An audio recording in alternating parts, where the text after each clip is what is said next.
णमीयूणवढ्ढमाणं परमपाणं जिणं शुद्धेन वोच्छामि रयणसारं सायारण्यार्घं मीणम्। बोलिए श्री 1008 कुंदकुनाथ भगवान की जय। आचार्य श्री कुंद कुंद स्वामी की जय। हम सभी बड़े सौभाग्यशाली हैं जो हमें आचार्य कुंद कुंद स्वामी का महान ग्रंथ रयणसार के अध्ययन का अवसर मिल रहा है। प्रतिदिन हम 2 गाथाओं का अर्थ करते हैं। आज क्रमशः गाथा क्रमांक 156 और 157 इन 2 गाथाओं का अर्थ करेंगे।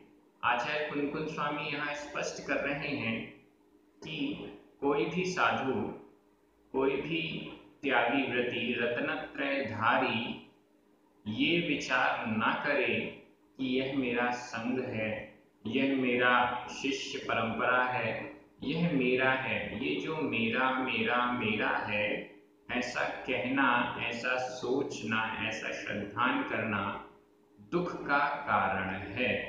इस दृष्टि से ये दोनों गाथाएं बड़ी महत्वपूर्ण हैं। चलिए प्रारंभ करते हैं। गाथा क्रमांक 156। उच्चारण।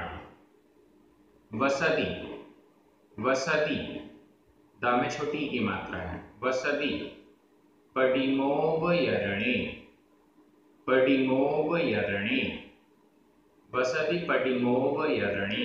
ये पूरा एक समासिक पद है। गण, गच्छे आधा च गच्छे। समय, संघ, जाई, कुले। समय संघ जाई कुले। शिष्य, शिष्य आधा सा पूरा सा। पडिशिष्य, पडिशिष्य। छत्ते, छत्ते आधा ता पूरा ता। शिष्य पडिशिष्य छत्ते। सुय जादे, सुय जादे। कप्पड़े आधा पा पूरा पा। कप्पड़े। उत्थे आधा ता था। उत्थे। वसति पडिमोवयरणे, वसति पडिमोवयरणे। गण गच्छे समय संघ जाई कुले, गण गच्छे समय संघ जाई कुले। शिष्य पडिशिष्य छत्ते, शिष्य पडिशिष्य छत्ते। सुय जादे कप्पड़े उत्थे, सुय जादे कप्पड़े उत्थे। गाथा बहुत सरल है। ये दोनों गाथाएं 156 और 157 ये युग्मक हैं। इन दोनों का अर्थ एक साथ होगा।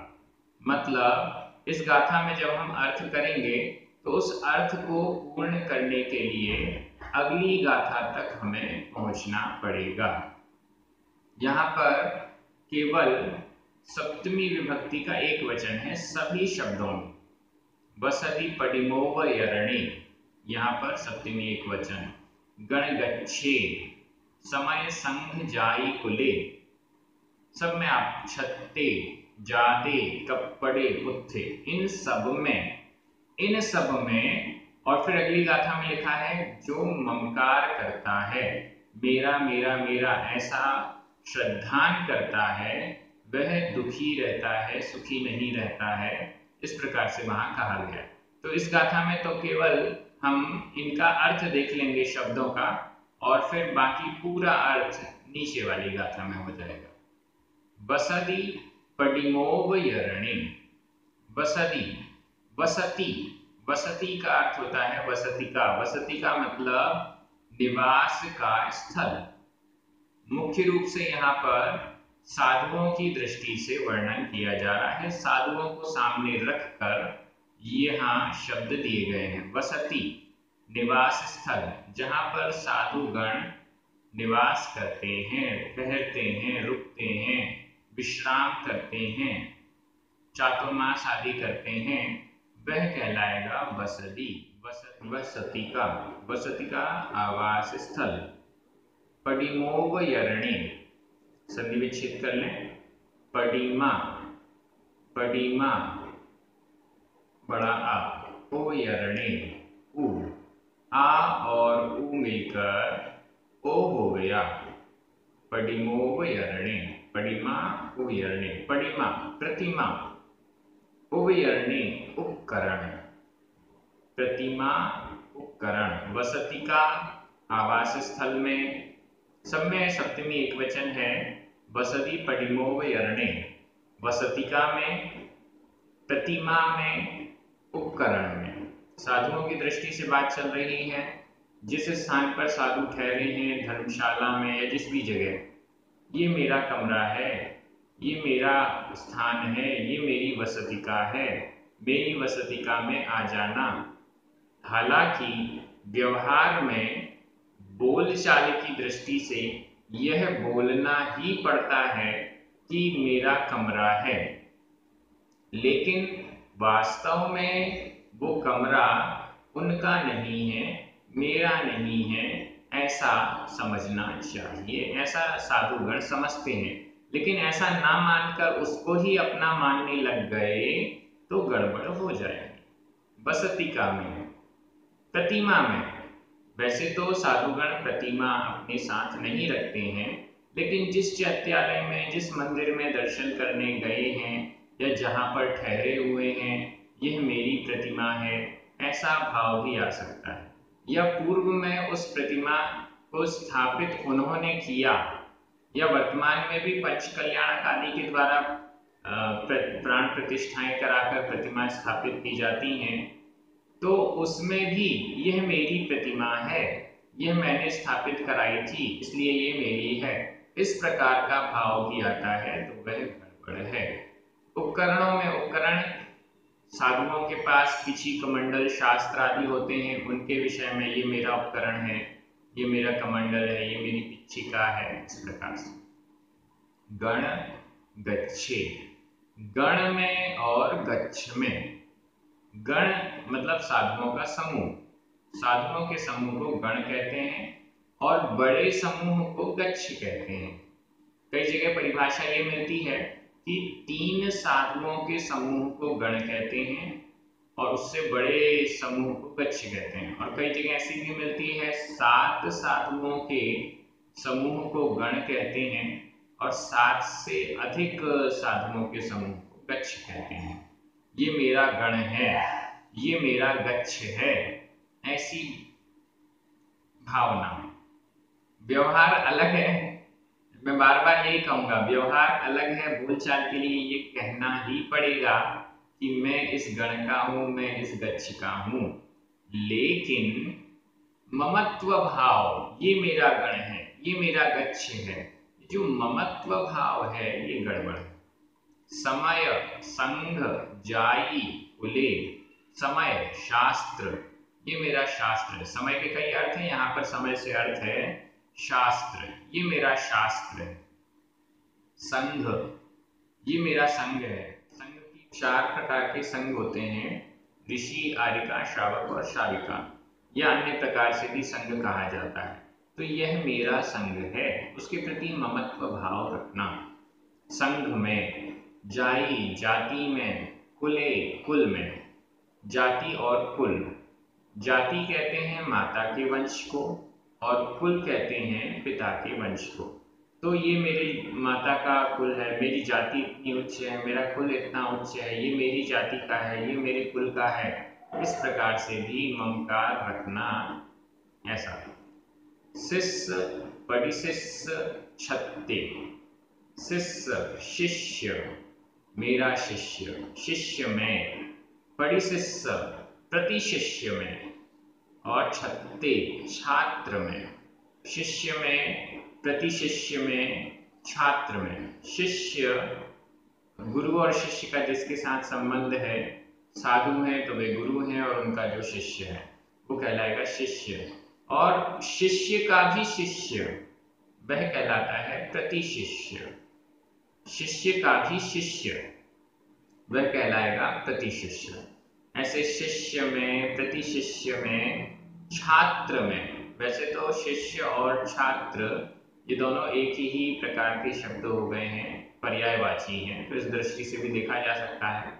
या फिर छात्र का अर्थ अगर हम व्युत्पत्ति की दृष्टि से देखें तो शिष्य जो अनुशासन में रहता है वो शिष्य, अनुशासन के योग्य है वह शिष्य, और जो आच्छादित करता है, अवगुणों को आच्छादित करता है या छत्र धारण करता है, इस प्रकार से छात्र। अलग अलग व्युत्पत्ति परक अर्थ हैं, लेकिन दोनों के अर्थ तो एक ही है। शिष्य में, प्रतिशिष्य में, छात्र में, सुय जादे, सुय सुत में, सुत यानी पुत्र, पुत्र में, ये मेरा पुत्र। साधु बनने के बाद भी कुछ लोग, कुछ साधु ये ममत्व नहीं छोड़ पाते, तो गड़बड़ है। सुय जादे, जात में, यहाँ जात का अर्थ है सुत का भी सुत, पुत्र का भी पुत्र, मतलब पौत्र। पुत्र में और पौत्र में, पुत्र में अपने बेटे में, और पौत्र का मतलब बेटे का बेटा, पुत्र का भी पुत्र, पौत्र। कपड़े, कपड़े, कपड़े में, वस्त्रों में, वस्त्रों की दृष्टि से कई वस्त्र इस प्रकार के, ये मेरा वस्त्र, ये पहले मैं ये ऐसा पहनता था, ये मेरे वस्त्र थे, मैं राजा था, मैं राजकुमार था, इतने बढ़िया बढ़िया सुंदर सुंदर वस्त्र आभूषण पहनता था, ये मेरे वस्त्र हैं, ये मेरे आभूषण हैं, ऐसा ममकार। पुत्थे, पुस्तक में, पुस्तक में, ग्रंथ में, यहाँ पुत्थे शब्द से पहले समय शब्द भी आ चुका है, यहाँ पुत्थे शब्द भी पुस्तक की दृष्टि से या पांडुलिपि की दृष्टि से, दोनों दृष्टियों से आ सकता है। समय शब्द का अर्थ शास्त्र दिया गया, वो पांडुलिपि की दृष्टि से हो सकता है, और यहाँ पुत्थे, पुस्तक, पुस्तक पुस्तकों की दृष्टि से हो सकता है, दोनों दृष्टियों से अलग अलग भी लिया जा सकता है। इन सब में, एक बार फिर से अर्थ कर रहा हूं शब्दों का, वसति का आवास स्थल में, प्रतिमा में, उपकरण में, गण में, गच्छ में, समय यानी शास्त्र में, संघ में, जाति में, कुल में, शिष्य में, प्रतिशिष्य में, छात्र में, सुत में, और जाति यानी पौत्र में, पुत्र में, पौत्र में, कपड़े में और पुस्तक में। इन सब में जो ममकार रखता है वह दुखी रहता है। अगली गाथा, इसके बाद फिर आपका प्रश्न। गाथा क्रमांक 157, उच्चारण। पिच्छे, पिच्छे आधा च छ, पिच्छे। संथरणे, संथरणे। इच्छासु, इच्छासु आधा च छ, इच्छासु। लोहेण, लोहेण। कुणई, कुणई। मम यारम, मम यारम। जावच्च, जावच्च आधा च पूरा च। अट्टरुद्धम, अट्टरुद्धम आधा ट पूरा ट, आधा द पूरा द। अट्टरुद्धम। ताव, ताव। ण, मुंचेदी, मुंचेदी। न, हु, हा में छोटी की मात्रा, हु। सोखम आधा क ख, सोखम। पिच्छे संथरणे, पिच्छे संथरणे। इच्छासु लोहेण कुणै मम यारम, इच्छासु लोहेण कुणै मम यारम। जावच्च अट्टरुद्धम, जावच्च अट्टरुद्धम। तावणमुञ्चेदिणः सोखम, तावणमुञ्चेदिणः सोखम। पिच्छे, पिच्छ में, पिच्छ यानी पिछी, पिच्छे, पिच्छ में, पिछी में, ये मेरी पिछी है, ये मत लेना, ये मेरी पिछी है, उसके प्रति ममकार होना, राग होना। संथरणे, संस्तर में, ये मेरा, वैसे तो संस्तर का अर्थ होता है बिस्तर, साधुगण बिस्तर का प्रयोग नहीं करते हैं, तखत आदि पर विश्राम करते हैं, यह मेरा तखत है। हम घर में कहते हैं ना, ये मेरी सीट है, ये मेरा पलंग है, ये मेरा बिस्तर है। उसी प्रकार से साधुगण भी यदि कहें कि संथर्णे, ये मेरा संस्तर है, ये मेरी तखत है, इसमें मैं ही लेटूंगा, दूसरा नहीं लेट सकता, ऐसा। इच्छासु, इच्छाओं में, यहाँ पिच्छे संथर्णे ये तो सप्तमी का एक वचन है, लेकिन इच्छासु, इच्छाओं में, यह है सप्तमी विभक्ति का बहुवचन है।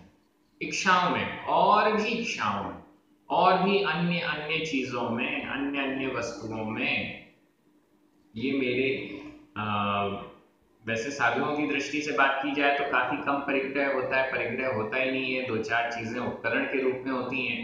फिर भी उन उपकरणों को अपना अपना, मेरा मेरा मेरा ऐसा करते रहेंगे, ऐसा श्रद्धान कि ये तो मेरा है, ये तो मेरा है, दूसरे को नहीं देना, दूसरा इस जगह पे नहीं आएगा, उसके प्रति अभिमान होना, ये सब दुख का कारण है, ऐसा आगे कहेंगे। इच्छाओं में लोहेण गुणई मम यारम, इन सब में लोहेण, लोभ के कारण, शब्द पर ध्यान दीजिएगा, लोहेण, लोभ के कारण, लोहेण तृतीया विभक्ति का एक वचन है, इनके प्रति लोभ है, वसतिका के प्रति लोभ है, ये निवास स्थल, ये कमरा बड़ा अच्छा है, इसको तो छोड़ना ही नहीं है।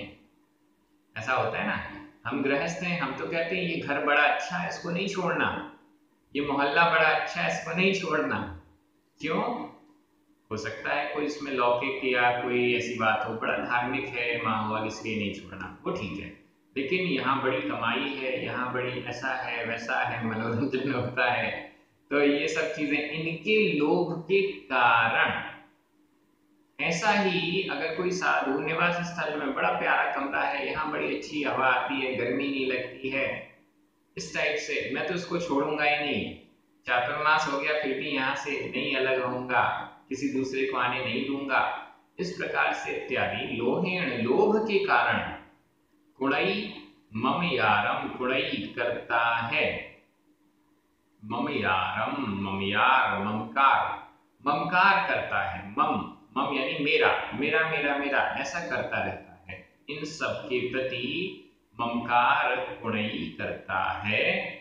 जावच्च अट्टरुद्धम, जावच्च संधि विच्छेद करना पड़ेगा, जाव च, जाव च, यहाँ च डबल हो गया है, द्वित्व हो गया है, च का आगम हो गया है, जाव जब तक, च यानी और जाव जब तक, अट्टरुद्धम, अट्ट आर्त, रुद्धम रौद्र, अट्ट आर्त, आर्त ध्यान, रुद्धम रौद्र ध्यान, जाव जब तक आर्त ध्यान और रौद्र ध्यान, तावड़ा मुंचदी, न मुंचदी को इधर ले लीजिए, ताव को साइड कर दीजिएगा, जाव जब तक, ताव तब तक, जाव जब तक, अट्टरुद्धम आर्त और रौद्र ध्यान को, न मुंचेदी, न नहीं मुंचेदी छोड़ता है,